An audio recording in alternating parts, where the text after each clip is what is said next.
What was the impact of poison gas on people during World War II? But what about World War I? Did it play the same devastating role? Let's explore. Surprisingly, compared to WW1, the use of poison gas in World War II was incredibly limited.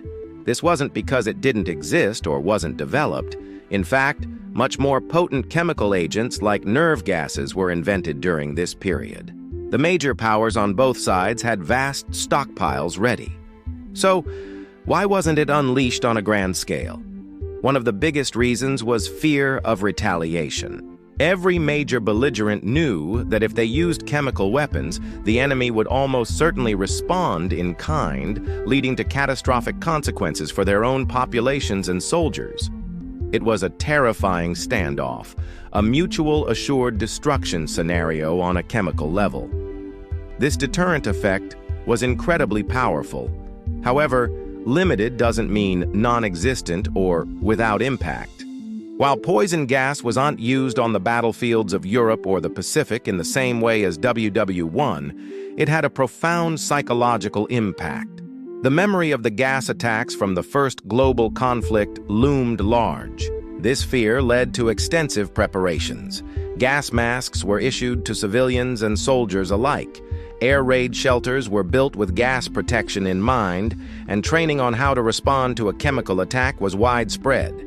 This constant threat, even if largely unrealized, created immense anxiety and changed daily life for millions. Tragically, poison gas was used in specific horrific contexts, particularly by Nazi Germany against Jewish people and other victims in extermination camps.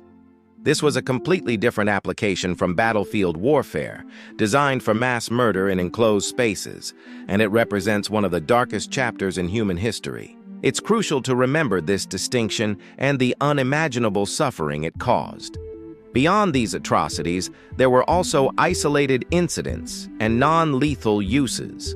For example, Japan used chemical weapons against Chinese forces in certain situations, though this wasn't widely publicized or mirrored by Western powers. Overall, the fear and potential for chemical warfare shaped strategic thinking, civilian preparedness, and created a pervasive sense of dread, even if the weapons themselves weren't deployed broadly on the front lines.